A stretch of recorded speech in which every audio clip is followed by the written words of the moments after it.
క్రీస్తునందు ప్రియమైన వాళ్ళారా, శుభాలు. ఎలా ఉన్నారు? బాగున్నారా? నిన్నటి దినము ఎలా గడిచింది? ప్రభువుకు మహిమకరంగా జీవించారా? జీవించినట్లయితే ఆయనకు స్తుతులు. లేని ఎడల ఆయన మనల్ని క్షమించునుగాక. నేటి ధ్యానాంశము నిన్నటి దినము ప్రారంభించుకున్న అంశాన్ని కొనసాగించుకుందాం. ఫిలిప్పీలకు రాసిన పత్రిక 1వ అధ్యాయము 3 నుంచి 8 వచనాల్లో ఉన్న అంశాలను మనము మాట్లాడుకుంటూ ఉన్నాం. నిన్న 3 నుంచి 8 వచనాల్లో ఉన్న ప్రధానమైన ఉద్దేశాన్ని మాట్లాడుకున్నాం. అదేంటంటే, ఫిలిప్పీ సంఘాన్ని జ్ఞాపకం చేసుకుంటున్నప్పుడల్లా పౌలుకు సంతోషం కలుగుతుందని మాట్లాడుకున్నాం. అందులో 5 అంశాలు, పౌలుకు సంతోషాన్ని కలిగించే 5 అంశాలు ఉన్నాయని, ఆ 5 అంశాలు ఏమేంటివి అన్నది రోజుకి ఒకటిగా మనము ధ్యానం చేసుకుందామని అనుకున్నాం. అది ఇవాళ మొదటి అంశము. మొదటి దినము నుండి ఇది వరకు సువార్త విషయంలో మీరు నాతో పాలువారయ్యుండుట. ఇది మొదటి అంశము. ఫిలిప్పీ సంఘాన్ని చూసినప్పుడు లేదా ఫిలిప్పీ సంఘాన్ని జ్ఞాపకం చేసుకుంటున్నప్పుడు పౌలుకు కలుగుతున్న సంతోషంలో మొదటి అంశం ఏంటంటే, మొదటి దినం నుంచి సువార్త విషయంలో వారు పౌలుకు సహకారులుగా ఉన్నారు. అక్కడ పాలివారై అన్న మాటను వాడారు. పాలివారు అనే మాటకు గ్రీకు పదము కొయినోనియా, KOINONIA,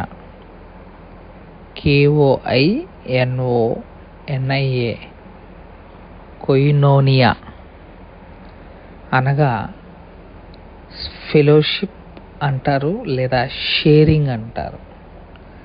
మూల అర్థము షేరింగ్. షేరింగ్ అంటే పంచుకొనుట, అంటే డబ్బులు పంచుకోవటం, ఆస్తులు పంచుకోవటం. ఈ పదాన్ని ఈ సందర్భంలో వాడతారు. పౌలు కూడా ఇక్కడ ఫిలిప్పీ సంఘము సువార్త విషయంలో తమ కష్టాన్ని, తమ బలాన్ని, తమ స్తోమతను నాతో పంచుకున్నారు అన్న ఉద్దేశంతో పౌలు భక్తుడు ఈ పదాన్ని వాడారు. ఫిలిప్పీ సంఘములో ఉన్న ప్రజలు పౌలు యొక్క సువార్త పనిలో తమ వంతు షేరింగ్, తమ వంతు సహకారము పౌలుకు బాగా అందించారు. అందులో భాగంగా 4వ అధ్యాయము 15 నుంచి 16 వచనాల్లో చూస్తే, తమ లేమిలో కూడా ఫిలిప్పీ సంఘము పౌలు సువార్త యాత్రలో ధన సహాయం చేశారు. అన్ని సంఘాలతో పాటు ఫిలిప్పీ సంఘం పేదలకు, యెరూషలేములో ఉన్న క్రైస్తవ విశ్వాసులు కరువులో ఉండే విషయాన్ని గమనించి వారందరికీ ధన సహాయం చేసే విషయంలో ఫిలిప్పీ సంఘం మొదటుంది. అంత మాత్రమే కాదు, పౌలు యొక్క ఆర్థికపరమైన అవసరతల విషయంలో కూడా, సువార్త పనిచేస్తున్నాడు పౌలు, మరి ఆయనకి ఎక్కడి నుంచి వస్తాయి, మనం ఇవ్వకపోతే అన్న ఆలోచన కలిగి కూడా పౌలుకి ఫిలిప్పీ సంఘము ఎక్కడున్నా ఏం చేస్తున్నా వా కొంత ధనం సమకూర్చి పౌలుకు పంపించేవారు. మరి వీళ్ళు పంపించిన ధనాన్ని వాడుకొని పౌలు మిషనరీ యాత్రలు చేశాడు. వీళ్ళు పంపించకపోతే అది పౌలుకి ఇంకో రూపంలో వచ్చిద్ది, కానీ వీరు ఆ విషయంలో దేవుడు వీరిని వాడుకున్నాడు. అందుకు పౌలు చాలా సంతోషించాడు. ఎందుకంటే ఒక సంఘము తన యొక్క యాత్రలను, తన అవసరతలను గుర్తించి తనకు తరచుగా ధన సహాయం చేయటం అన్నది పౌలుకు చాలా నచ్చింది. ఎందుకంటే సువార్త చేసే వాళ్ళకి సహకరించటం కూడా సువార్తలో భాగమే. మనం ఒక దైవజనుని, ఒక సువార్థికుడిని మనము ఆర్థికంగా స్థిరపరుస్తున్నాము, బలపరుస్తున్నాము అంటే దాని అర్థం మనం ఇండైరెక్ట్గా సువార్త పనిలో మనము పాలిభాగస్తులు అయ్యామని. పౌలు అందుకే వారి విషయంలో సంతోషిస్తున్నారు. ఇంక రెండవది, వారు పరిచర్యను అంటే సువార్తను సువార్తీకరించే విషయంలో, అంటే బయటికి వెళ్ళి పౌలుతో పాటు సువార్త పరిచర్యలో డైరెక్ట్గా పాల్గొనే విషయంలో కూడా ఫిలిప్పీ సంఘం ముందుంది. ఫిలిప్పీ సంఘంలోని విశ్వాసులు పౌలుతో పాటు వేరే సంఘాలతో దగ్గరకు వెళ్ళి సువార్త పని చేయటం, లేకపోతే పౌలు ఆబ్సెన్స్లో పౌలుతో సహకరించటం, సువార్త విషయంలో విస్తరించే విషయంలో కూడా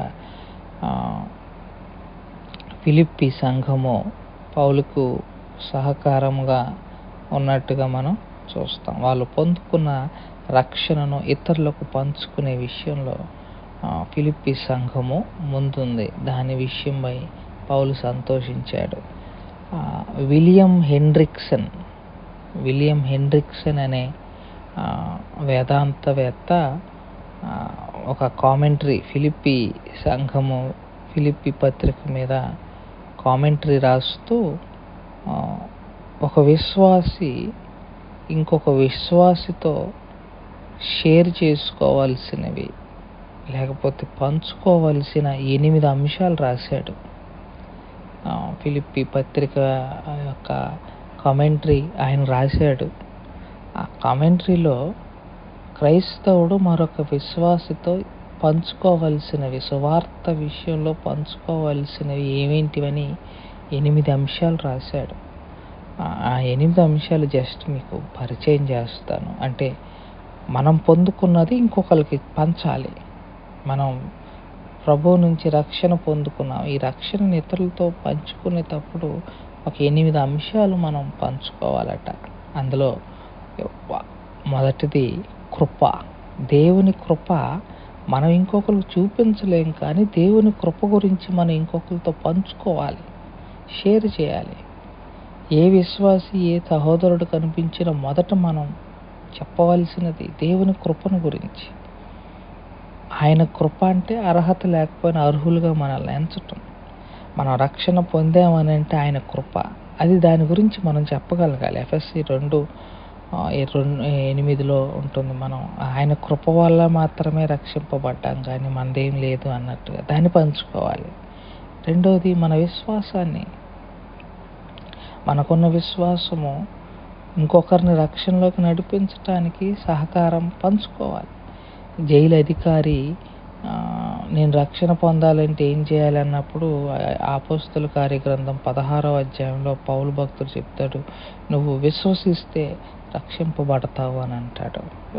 విశ్వాసాన్ని పంచుకోవాలి, షేర్ చేయాలి. తర్వాత ఫెలోషిప్, సహకారం లేకపోతే సహవాసం, మరియు థ్యాంక్స్ గివింగ్. సహవాసము, ప్రార్థన, థ్యాంక్స్ గివింగ్, ఈ 3 పంచుకోవాలి.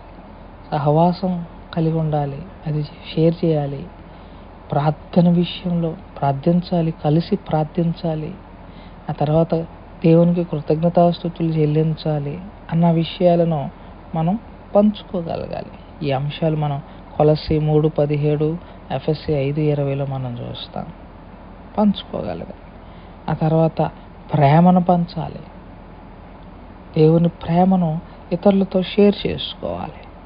కొరింథీ మొదటి పత్రిక 13 చూస్తాం దేవుని ప్రేమను గురించి. ఆ తర్వాత విశ్వాస గృహంలో చేర్చబడిన వారికి మేలు చేయాలి. మేలు చేయటం అన్నది షేర్ చేసుకోవాలి. గలతీ 6:10 కనిపిస్తుంది. ఆ తర్వాత ఫెలోషిప్ ఆఫ్ ప్రమోటింగ్ గాస్పెల్, సువార్తను పంచే విషయంలో మనం ఆల్రెడీ మాట్లాడుకున్నాము. ఆ తర్వాత లోకంలో నుంచి వేరుగా ఉండాలి అన్న విషయాన్ని మనం షేర్ చేయాలి. యాకోబు పత్రిక 1:27 అంటే లోక మాలిన్యం అంటించుకోకుండా చూసుకోవాలి. ఆ విషయాన్ని షేర్ చేయాలి. ఆ తర్వాత మనము యుద్ధంలో ఉన్నాం, మనం సైనికులం, ప్రభువుకు సైనికులం. తిమోతి 2వ తిమోతి 2:3 మాట్లాడతాడు. మనం సైనికులము అంటాడు పౌలు. సహోదరులు, తోటి సైనికులు, మనం ఒక యుద్ధంలో ఉన్నాము. ఈ విషయాలు మనం షేర్ చేయాలి. సువార్త విషయంలో మనము సహకరిస్తూ ఈ అంశాలను షేర్ చేస్తూ ఉండాలి. సువార్తీకరణ అంటే అర్థం ఈ అంశాలన్నీ ప్రచురం చేస్తూ షేర్ చేస్తూ ఉండగలిగితే మిగతా వాళ్ళందరూ తెలుసుకుంటారు. ఫిలిప్పీ సంఘము ఈ అంశాలన్నీ షేర్ చేసుకుంది. డబ్బు సహకారం చేసింది, సువార్త విషయంలో సహకారంగా ఉంది. చెప్పబడిన 8 అంశాలను వారు షేర్ చేసుకున్నారు ఇతరులతో. అలాగే క్రైస్తవుడు కూడా డబ్బు రూపంలోనూ సహకరించాలి, సువార్త ప్రకటించే విషయంలో ప్రత్యేకించి సహకరించాలి. అందులో భాగంగా దేవుని కృపను, మన విశ్వాసాన్ని, దేవుని ప్రేమను, ప్రార్థన అంశాలను షేర్ చేసుకోవాలి. ఇట్లా 8 అంశాలు. ఇట్లన్నిటిని మనం సహకారులుగా ఉండి చేయగలిగితే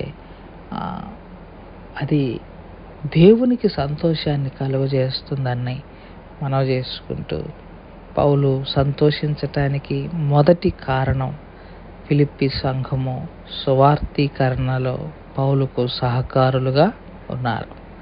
దేవుడి మాటలు దీవించి ఆశీర్వదించునుగాక. ప్రార్థన చేసుకుందాం. మమ్మల్ని మిక్కిలిగా ప్రేమించిన మా ప్రియ పరలోకపు తండ్రి, మీ పాదాలకు స్తోత్రాలు. చెప్పబడిన వాక్యాన్ని బట్టి మీకు స్తోత్రాలు. విన్న వాక్యం మా హృదయంలో భద్రపరచుకొని వాక్యానుసారంగా జీవించగలగటానికి మీ కృపను, మీ సహాయం దయచేయగలరని మనవి చేసుకుంటూ, ఫిలిప్పీ సంఘము సహకరించిన రీతిలో మేము సంఘానికి, దైవజనానికి సహకరించగలిగిన కృపను దయచేయమని యేసు నామంలో అడిగి వేడుకుంటున్నాం తండ్రి. ఆమేన్. God bless you.